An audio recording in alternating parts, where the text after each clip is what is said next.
My apologies for delay in today's session start. Give me a couple of minutes. Okay. Hmm. Hmm.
Alright, we start things from where we left off in the last class. We had discussed all the concepts that were there in chapter number 1. I said that you should attempt the questions in the exercise at the end of question number 1. Let's look at how these would be done. We'll do a few. Okay, let's say we attempt question number 1.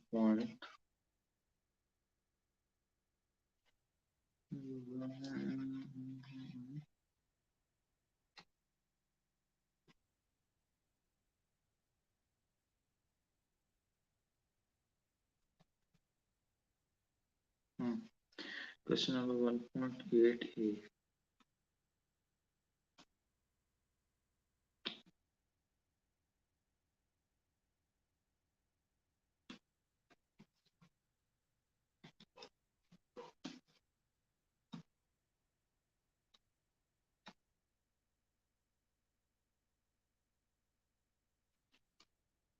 Okay, so question number 1.8a. F Flint is starting a business. Before actually starting to sell anything, he bought fixtures, van, stock of goods, although he paid in full for the fixtures and van, still owes 1600 for some goods. This person lent him some money, 200 bank account and 175 in cash. So we have to calculate the capital. We'd be using the accounting equation. We know that assets minus liabilities is equal to capital of the business. So let's first add all the assets, then we'll subtract all the liabilities from it. So what assets do we have?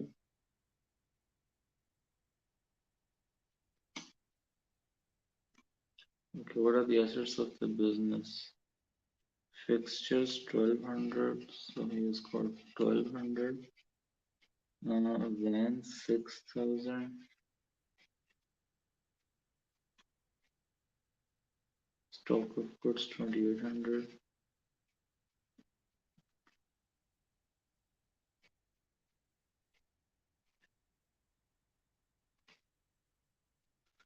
Okay, so how much does he owe?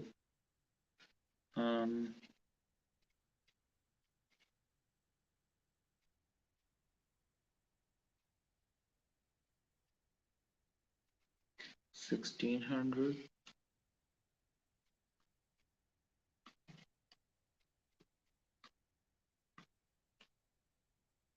and 2500 to this person.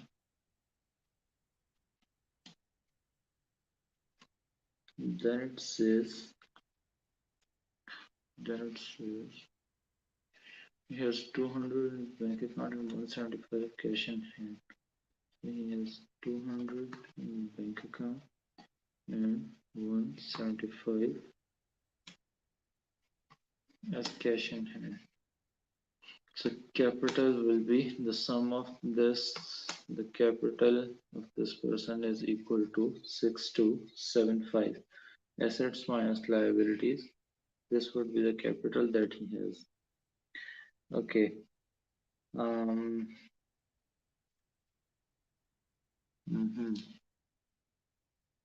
This was question number 1.8.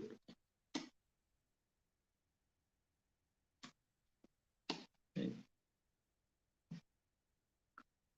Now let's look at question number 1.10a.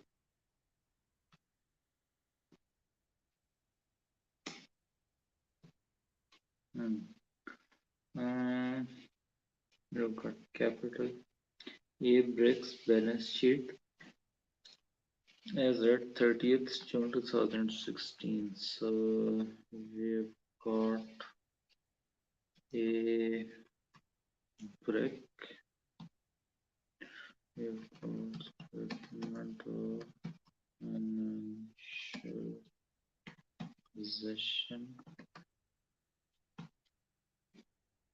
as at 30 June 2016. Then we have got a format.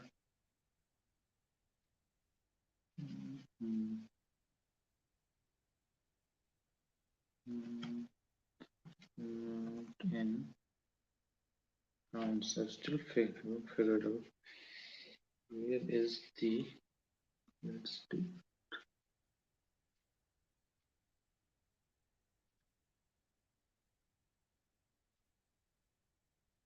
one 800 pounds, 800 pounds. It's $2. There must be a way. Okay. So my format is that I write assets P non current assets.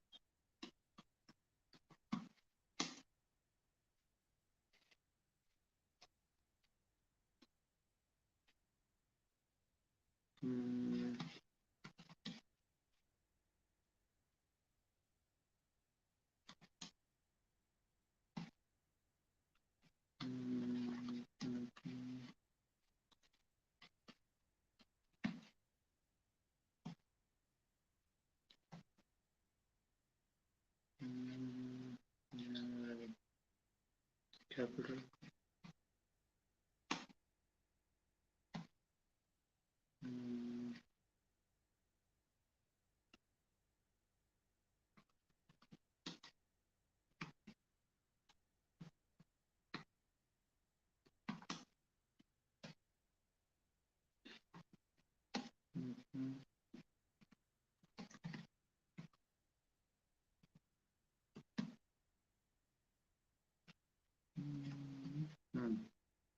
Okay, so I've got the format. Now let's fill in the values. I've got capital 10,200.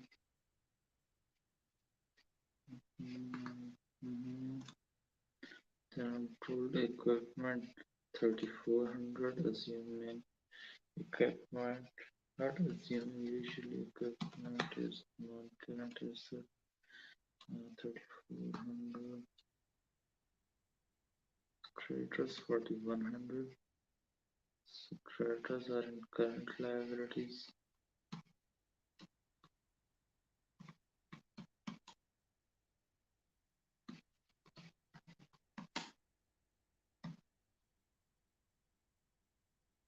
Creditors 1200, I believe.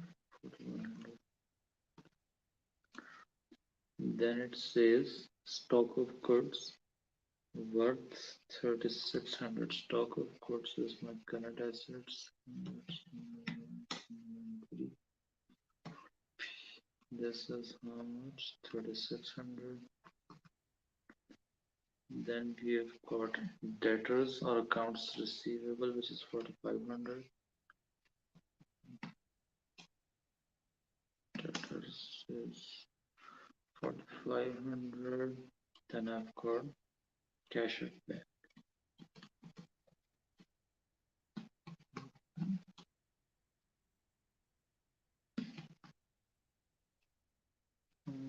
So my sum of total assets should equal my sum of capital and liabilities. So here it does. That's it. Easy question. No such complication in this one. I just draw the format first, and then that makes things easier to do. And once I've drawn the format, I simply put in the values, and that's it for this question. Okay, now let's look at 1.11. We pay a creditor pound 70 in cash. So we pay a creditor, our liabilities reduce, but so do the assets.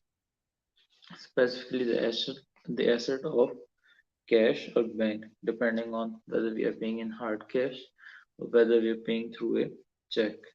This one looks like we have paid through cash, I mean hard cash, so that would be a reduction in the asset of cash in hand. Then we have bought fixtures worth 200 pounds paying by check. So an asset of fixtures has increased, whereas the asset of bank has decreased.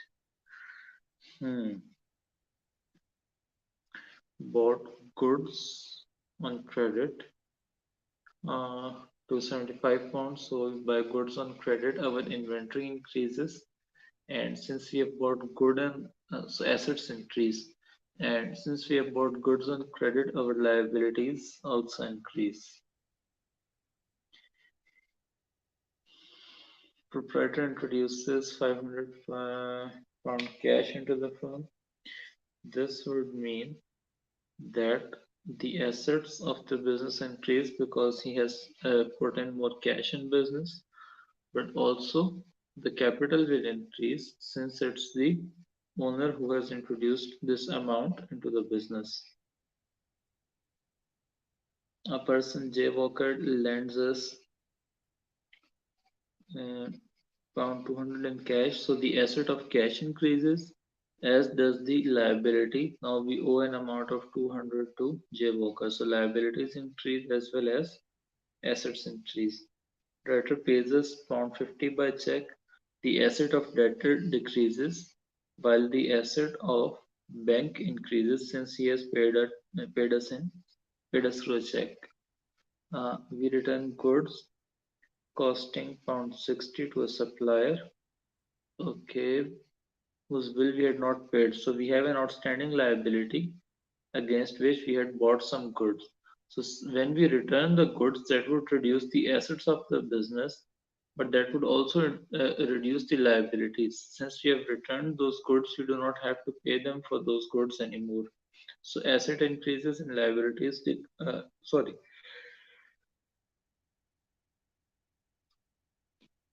assets and liabilities decrease. There is no effect on the capital.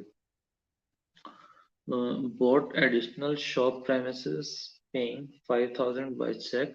So the asset of shop that increases, and the asset of bank decreases. One asset increases, one asset decreases, no effect on liabilities and capital.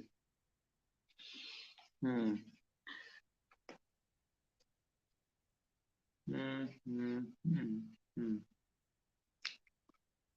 1.12. Bought a van on credit. He has bought a van, so his asset has increased, asset of van has increased, and since he has bought it on credit, his liabilities also increase. Repaid by cash a loan owed to F. Duff. Okay. As we repay the loan,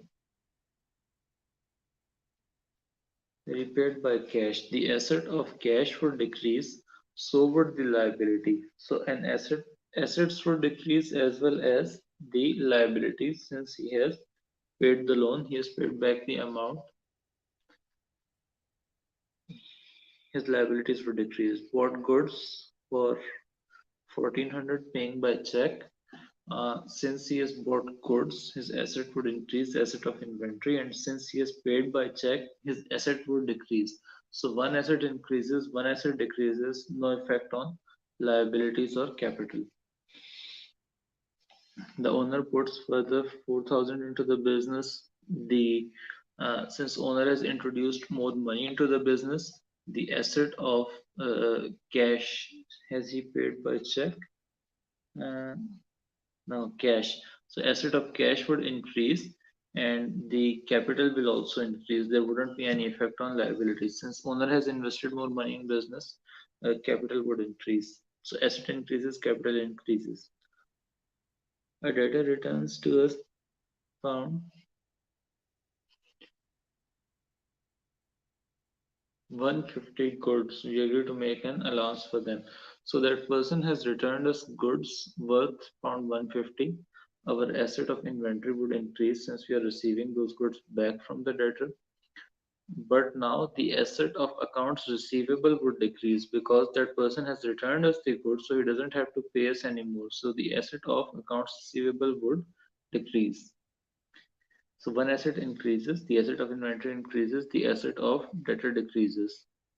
No effect on liabilities or capital. Bought goods on credit, pound 760. We have bought goods, the asset of inventory would increase. And since we have bought these goods on credit, our liabilities would also increase. So asset increases, liability increases. The owner takes out 200 for his personal use. Owner has taken money away from the business. That would mean the asset of cash has reduced. And since owner has taken this money away, when he introduces money, capital increases. When he takes something away from the business, the capital would decrease. So asset in this transaction, an asset would decrease as well as capital would decrease. My apologies. I feel really sleepy right now. I think I'll keep the class short today. I'll just go through this exercise and perhaps tomorrow we can start with uh, the next chapter. Mhm. We pay a creditor £1,150 by check. Okay, allow me a minute. Let me go get a glass of water and I'll be back.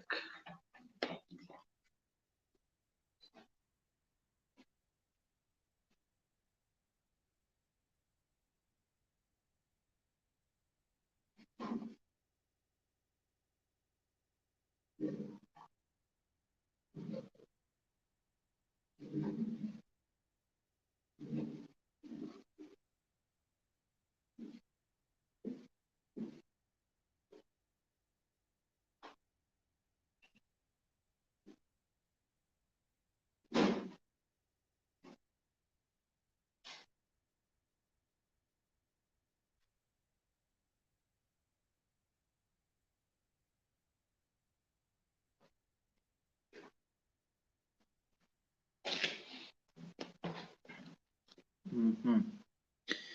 All right. Question number 1.13 and 1.14 are similar. Let's do 1.14. It's slight bit more complicated as it has more information to handle. Okay, first let's read the requirement of the question. It says you have to draw up a balance sheet as on 7 December 2009 after the above transactions have been completed. Okay, so let's quickly draw the format. I could have copied it, but let's just for the sake of practice, since you also have to draw it again, let me quickly redraw it and you can draw it along with me and see if you are able to do it um, quicker than before, or if you're able to do it before me. So I've got J Hill statement of financial position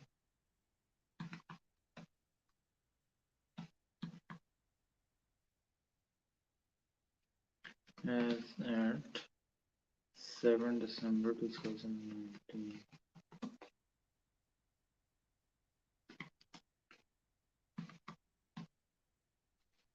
Then I've got amount in dollars. Then I've got assets,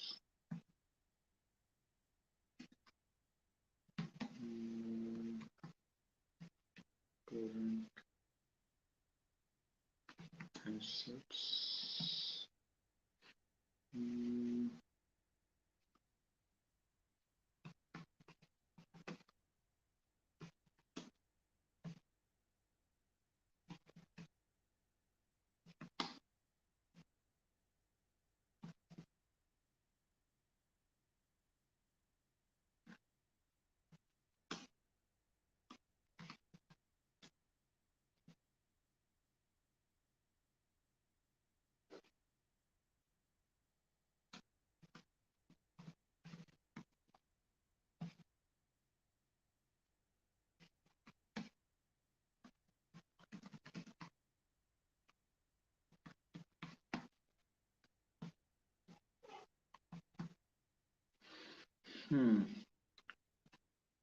All right.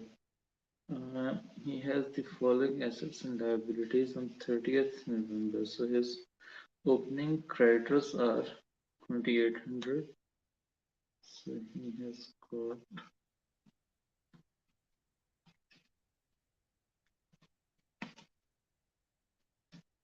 current liabilities, creditors around 2800. I'm doing this in the final column because in Excel it allows me to add and subtract things. So I write things over here. And as I'm given more information, for example, increasing creditors or decreasing creditors, I would just add or subtract to this amount. For students, okay, I'll do it the way you are to do it. So creditors, I'm given 2800. Then I'm told equipment is 6200. Equipment is how much? Equipment is 6200. 6200. I'm told car 7300. 300. Current assets and in stock of 6100.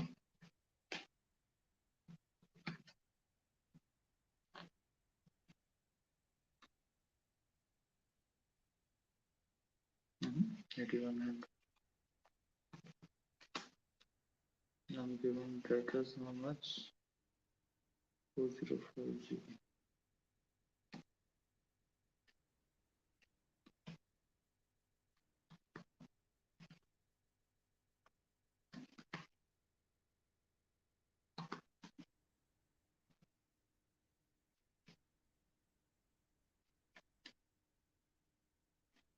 Cash with bank 9100.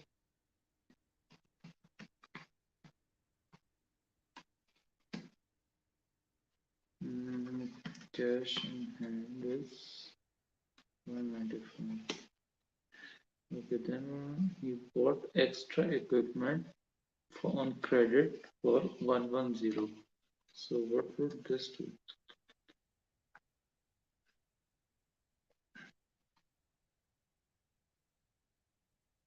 Extra equipment credit 110. So that would increase the asset of equipment 110. That would also increase the liabilities by 110. Okay. Then he bought extra stock by check 380. So inventory would increase by 380, and since he has paid by check, asset of bank would decrease by 380. He paid creditors by check 1150. So 1150 bank would reduce by 1150, and the creditors would also reduce by 1150. Um,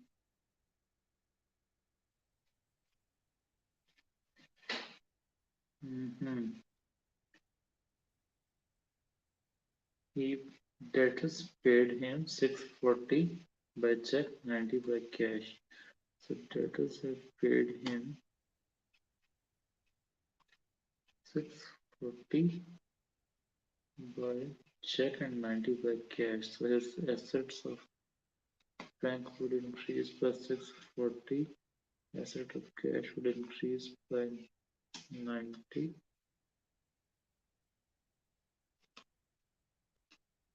And yeah, debtors would decrease by the same amount, minus 640 minus 90. Okay. The owner put in extra 1500, 1300 by check, 200 by cash. So 1300 by check and 200 by cash. So cash and bank would increase, as would the capital by 2500.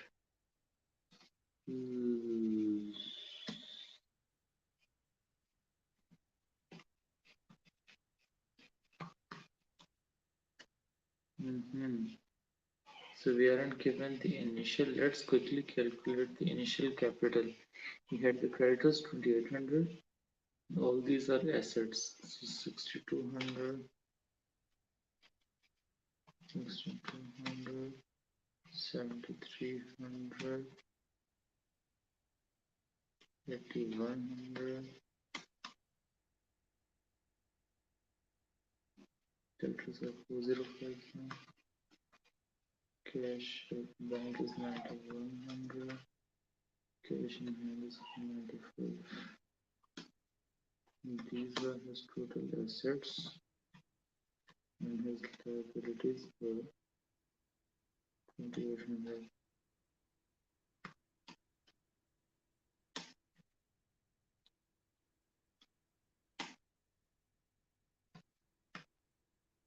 So his initial capital was 32,145.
Just simply adding the values, the final values that we have now.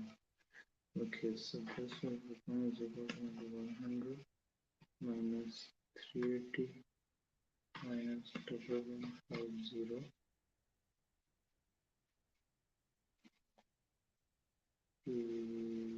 plus 640 less 1300. This one would be 195 plus 90 plus 200. Oh, I hope I put in the correct values. We'll find out in a minute. Okay. Okay, there is a mistake. What is the mistake? There isn't. 2500 plus 32145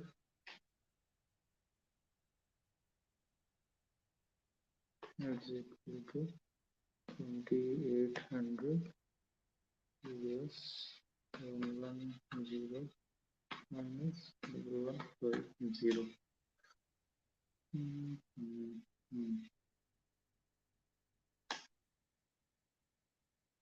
36405 has made an error of 1000. Let's see where. 3215. The opening capital. I mean, see, this value, total assets and total liabilities, it should have total capital and liabilities, it should have matched. It isn't matching up, it means I've made an error. How much is the amount of error? Total assets are 35,405, total capital liabilities are 36,405. I've made an error of 1000 somewhere. Let's see where. 200, 7300, 8100, 4050, 9100, 195, 2800, opening. This gives me 32, 145. Okay, okay. This, he hasn't introduced a capital of 2500. He introduced a capital of 1500, 1300 plus 200. So this was the error. Therefore, not 32, not 2500, this would be 1500 here. Rectified. Error identified. Error rectified. Question is correct now. The solution is correct now. Okay, so this is how this question is supposed to be done.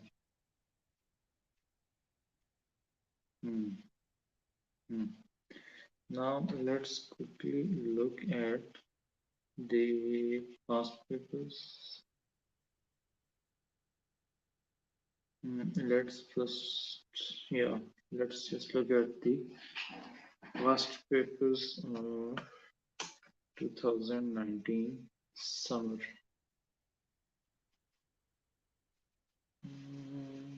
Cambridge IGCSE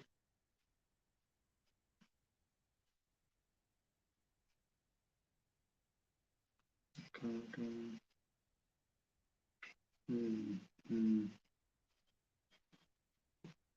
It's 19. Since we are in Pakistan, we'll be looking at variant 12 and 22. All the students of accounting, they might already be aware that in your final exam, you have to appear for two exams, paper 1 and paper 2. Paper 1 is a mix of MCQs and other calculation questions. Paper 2 is simply structured questions. It doesn't have any MCQs. Let's begin with paper 1. Okay, this is a question on type of errors. We'll study later. Accounts appear in purchase ledger. Again, we'll study it later. This is a question from the books of prime entry. When we study that, we'll study this thing. Okay, this has been provided, and we have to calculate the amount of capital. So this is something that we can do right now based on what we have already studied. Let's just give this one a go. Let's just give this question a go. Okay, we've got non-current assets 103650. So NC is 103650. Then we have got inventory 4960. Again, if you haven't figured out till now, this question can be done. You have to calculate the amount of capital, and we are given a list of assets and liabilities. So we can simply use the accounting equation assets minus liabilities. And that would give us the amount of capital for this question. Um, so that's what I'm doing right now, adding the assets and subtracting the inventories from non-current assets 103650, inventory is 4960. Then I've got prepaid insurance. Prepaid insurance is my asset. Prepaid insurance is like prepaid mobile phone balance that we have. It's an asset. It's something that you can use in future. All the prepaid expenses are the current assets of a business, by the way. We'll look at how to account for these prepaid expenses in detail later on. But for now, prepaid expenses are assets for the business. 130. Then we have got trade payables 5380 minus 5380. Then I've got petty cash 100. I put it as minus 5380 because my formula is assets minus liabilities is equal to capital. So all the liabilities amount, I'll put them as negative values. This, then I've got rent receivable prepaid. Okay, rent receivable. Rent receivable is usually an asset for me. Rent receivable means that somebody owes me rent, but if they have prepaid that rent, it's like paying your rent in advance. It would be an asset for you, but for the person to whom you have paid it, it would be a liability that now they have to provide that service against which they have already received an amount. So for us, when we have got rent receivable prepaid in our book, it would be a liability. It would be just like a property that you have, which you have let out to someone on rent, and usually there is rent receivable on that. If that person doesn't pay that rent in advance, at the end of the month that rent is receivable. He has lived over there for a month or whatever period, and the rent is due for that period of time. uh, but if he pays in advance, the same way prepaid expenses are assets for the business, prepaid incomes, the incomes that you have received in advanced income. Advanced income is a liability for the business. This is also called unearned income, income which you have received but not yet earned. It would be a liability for you. Hmm. So rent receivable prepaid liability, therefore I'll subtract it minus 240. Bank overdraft minus 2900. Bank overdraft is when your bank allows you to draw an amount beyond your bank balance. I think we discussed it before as well, but just to give you a quick case scenario, if you've got $500 in your bank and you have to make a payment of $510 and you are a business, usually you would have the facility with the bank which is called overdraft facility. The bank will allow you to make that payment above your bank balance. That is a payment of $510 in this case. So you make a payment of $510, your bank balance becomes negative $10. Usually your bank balance is your asset, but here since you have paid beyond your bank balance and it has become negative, that $10 would be a liability. It would no longer be shown under current assets as bank. It would be shown under current liabilities as bank overdraft. And to tell you further, when next you deposit any amount in your bank account, first they would collect their $10 that you owed them, and the remainder they would show you as your bank balance. So if you deposit a further $50 in your bank account, which was currently -10, now your bank balance would appear as $40 and not $50 because $10 would be settled against the previous amount that you overdrew from your bank balance. Okay, so -2900 trade receivable is 5120. That would be it. Trade receivable, simple.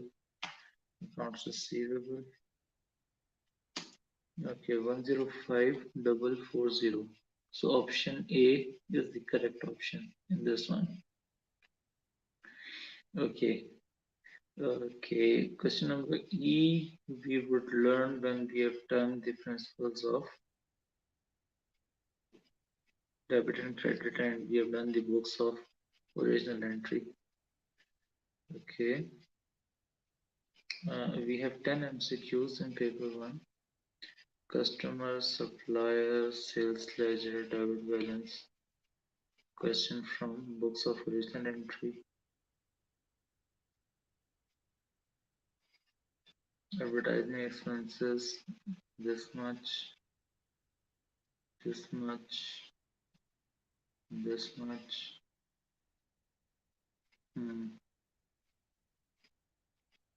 We'll learn about it. We'll learn about it when we study prepaid expenses and how do those prepaid expenses convert into actual expenses, and advanced incomes, and how does when you receive an advanced income, an income in advance, when does it become actual income and how to account for that. We'll study that later on. Markup, we'll study the ratios, and in that we'll study this. By the way, this topic of markup margin, this is common between business studies and accounting. So if you're a student of business studies, you'd study this during your business studies course as well.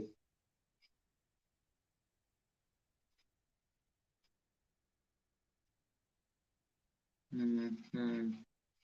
Again, when we learn to draw the T account of capital, then we'll be able to answer this question better.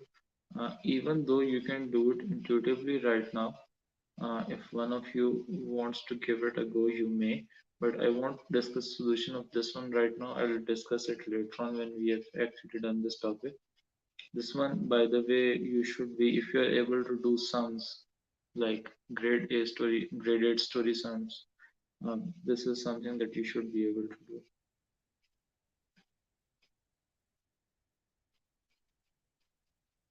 Cash book, a question from cash book. We'll learn how to draw cash book and bank statements and bank reconciliations, how to draw those. So once we learn that, then we'll be able to do this question. Okay, so here come the detailed questions. Each of the following represents capital expenditure, revenue expenditure, capital receipt, revenue receipt. We'll soon learn all four of these, and then we'll be able to do this one. The bill transferred private motor to the. Okay, then once we learn the principles of debit and credit, then we'll be able to attempt this question.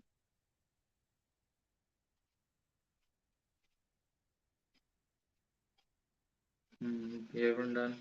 These are all simple questions which we will be able to do once we have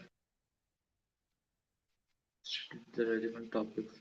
The point of going through this at this question paper at this stage is, even though we haven't done these questions yet, but each Monday I'll try to go through past papers once so that you have idea that how much have we studied during the week, and based on that what questions or how many questions are we able to attempt from any random paper. So right now, till this point, we have been able to do one MCQ from this paper, which was based on the use of accounting equation. Okay, so this is a question from yes, books of original entry. You would learn how to keep the books of debtors and creditors, debtor account and creditor account. Once you know that, then you'll be able to do this question. Bad debt accounts.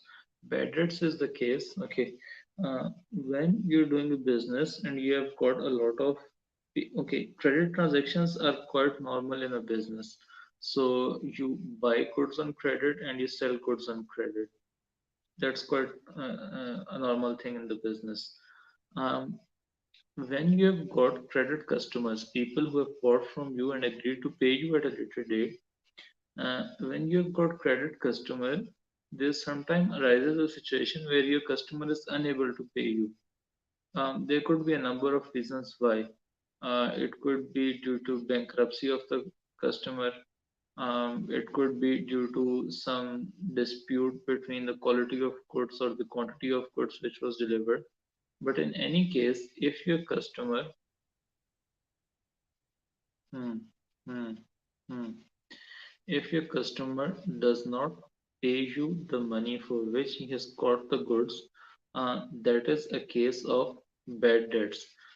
We'd look at it in more detail of how to account for bad debts, but roughly speaking, you'd make a provision that these are my number of customers. This usually the business has a policy of keeping a certain amount of provision. That a provision is an estimate that they estimate that of all the customers that I have, of all the amounts that my customers owe me, I expect that 1% of them won't pay me, or 1% of them would become bad debts. So again, we'd learn to uh, we'll learn to do the accounting of bad debts in detail later on. But this is what this question is from. This is the topic that the question is from. Provision for bad debts and actual bad debts. Okay. Hmm. Where does the balance brought down comes from? Hmm. Carried down. How is it calculated?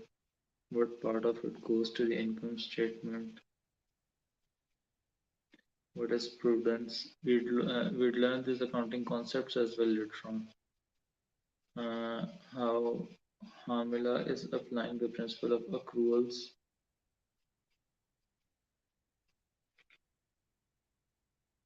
Hmm. How can you reduce the possibility of bad debts? Okay. Okay, okay. So this is a question of on from the topic of non-current assets. Um, all right.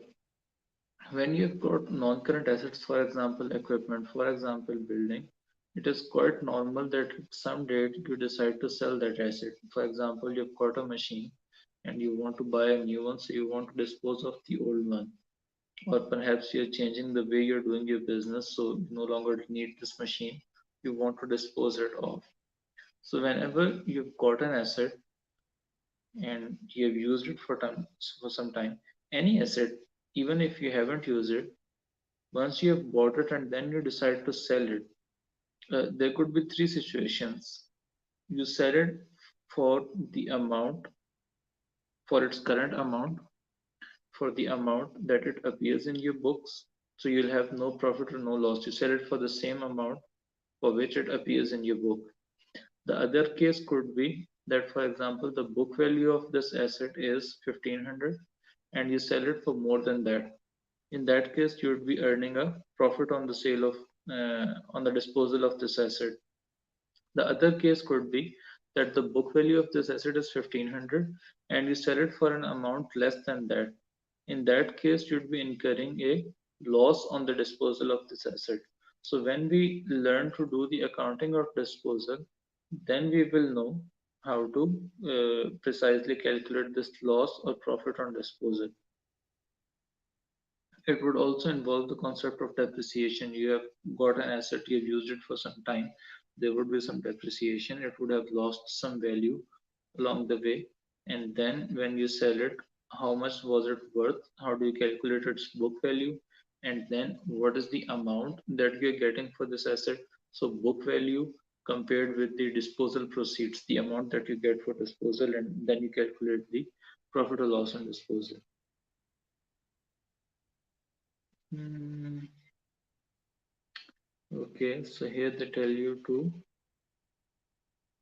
record the entry of disposal. Record the entry of purchase. The person has purchased an asset.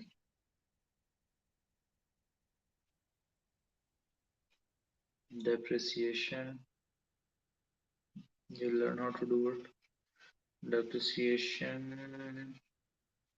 Okay, there are different methods of depreciation. So here you do it using calculate it using one method. Here you calculate the depreciation using another method.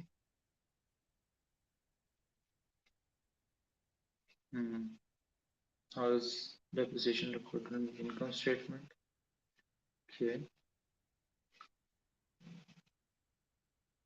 You have received certain information. You have to record these transactions in the cash book.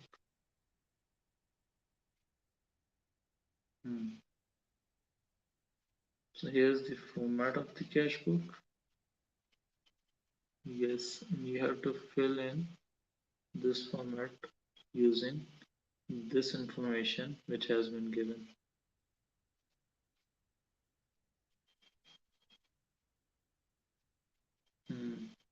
This is from the topic of partnership, and all these questions: interest on capital, interest on drawings, salary, appropriation account, current account, capital account of partners. All these you learn once we do the topic of partnership. Okay, so the company has issued ordinary shares, financial statement. So we have got named the financial statement. We've got 5 financial statements, if you remember, or 5 pieces of 4 statements and 1 explanatory notes. So those statements were statement of financial position, statement of profit and loss, statement of cash, and statement of changes in equity. So in which one would this appear?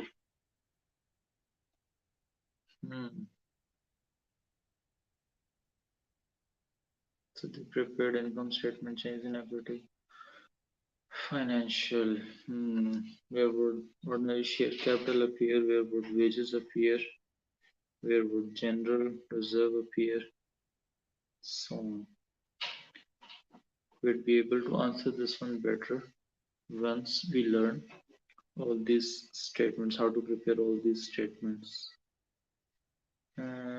Indicate whether statements are true or false. Debentures, debentures, debentures. So all this is from debentures. Once we learn the topic of debentures, then we'll be able to answer this question better.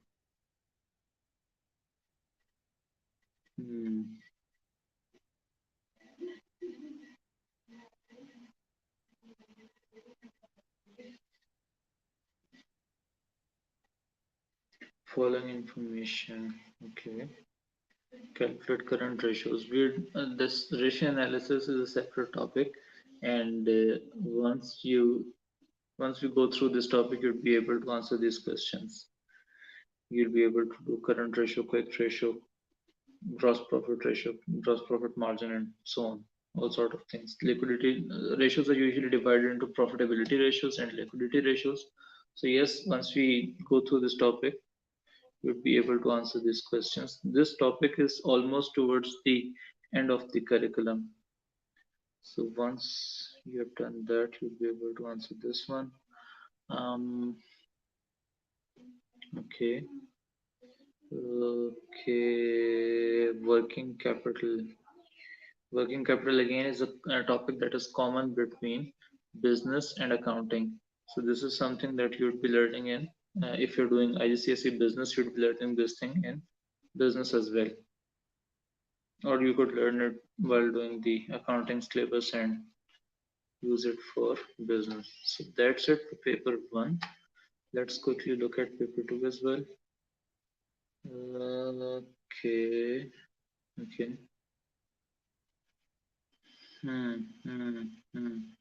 So all this information given, and you are to prepare the cash book. The format of the cash book is given. You just have to fill in the uh, data based on this information that is given. Okay. Okay, what document it is? Who would be issuing? Name the person who would issue the following documents. We learn these business documents when they are prepared, and who are the people who issue these documents? Credit note, debit note, statement of account, invoice, everything. Okay. This is all the information, and what is the required? Prepare the subscriptions account. Okay. When we are learning the accounting for not-for-profit entities or the clubs and such entities, we'd learn how to prepare the subscription account and other information. Uh, the Okay, the final accounts of clubs, they are drawn on a slightly different format than that of normal businesses, than that of other businesses. Once we get into the details of final accounts, we'd learn this difference, and we'd learn how to account for uh, all these different entities in different ways. Okay, prepare receipts and payment account. Receipts and payment account is similar to both cash book and income statement, so it's sort of a hybrid of the two. Again, when we learn the accounting for clubs, we learn how to prepare this. Complete the following table. Okay, so these different items are given, and we are to tell whether they would appear in the income and expenditure account, which would appear to show the amounts. Okay. So from this information, we have to extract what what are these amounts? What are these amounts? These are to be calculated using the information that is given above. Hmm. Implication of increasing annual subscription. Clubs, they earn their revenue using subscriptions. So some amount of subscription is given. In the question above, they're just asking that if they change the amount of annual subscription that they get from their owners to $10, what would be the financial impact of that? Hmm. This person has opened a toy factory. This is most probably a question of manufacturing account. Prepare a manufacturing account for the year ended. We'll learn how to prepare the manufacturing account.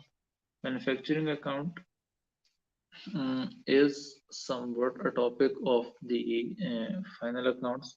So it's in a way, it's a portion of the income statement. When we learn the detail of both the manufacturing account and income statement separately, we'll be able to see how they relate to and or differentiate from each other. Okay, okay, manufacturing account, and then definitely the income statement you have to calculate. The trading section is up till gross profit. Sales minus cost of goods sold is equal to gross profit, and manufacturing account is by the way that cost of goods sold that I just said. That income statement is revenue minus cost of goods sold. We have to prepare the trading section only. Okay, so revenue minus cost of goods sold is the gross profit, and calculating the cost of goods sold, that is done through manufacturing account. Hmm. Complete the following table. Effect of errors. Errors, their impact and their rectification is a topic which we study later on during our course. Okay, Shen, the retailer. Prepare the following accounts in the ledger of Shen. Okay, rates accounts, So these are different T accounts that we have to prepare for Shen based on the information which is given over here. Hmm.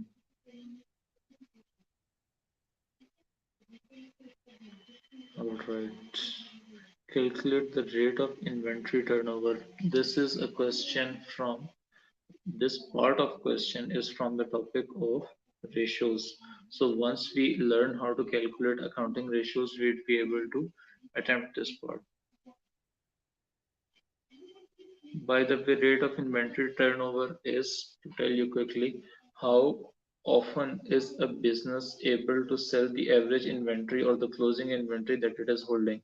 So based on my financial information, uh, let's say my closing inventory is worth $15,000.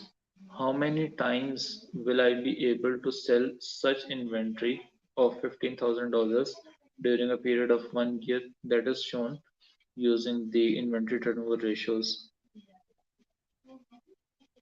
If I'm calculating it in times, and if I'm calculating the same ratio in days, I'd be able to tell that usually how long does it take me to sell an inventory of this much amount.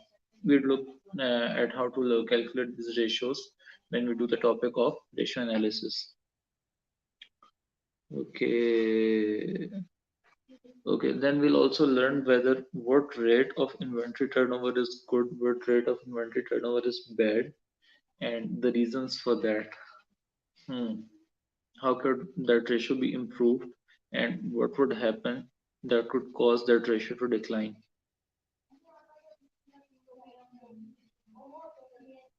Valuation of inventory.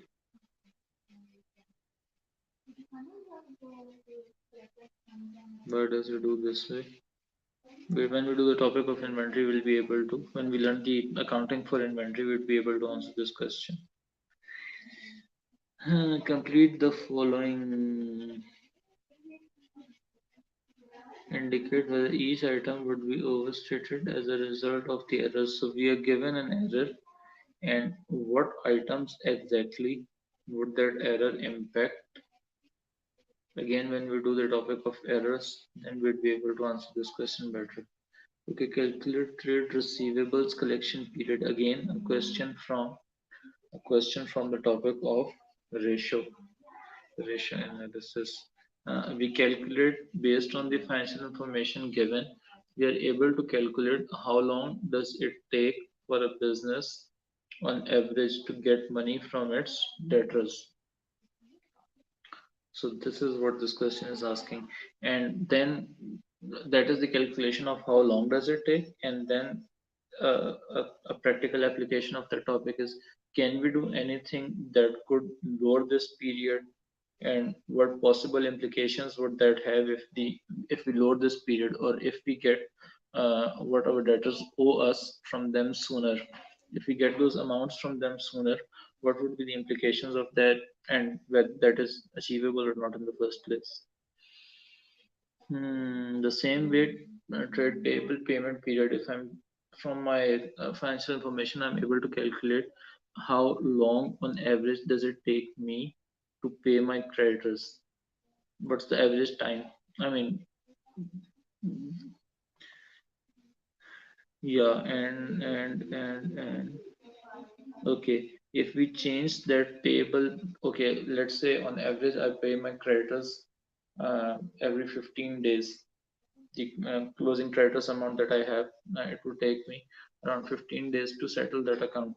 What implications would be if I change their time period, if I increase their time period, that instead of paying them every 15 days, I start paying them every 17 days? What implication would it have? Or if I start paying them every 13 days, what would be the implication of that? Gross profit to revenue, gross profit margin, net profit margin, return on capital employed. Okay, ratio analysis questions, all of these. Okay, complete the following statement to show effect on draft.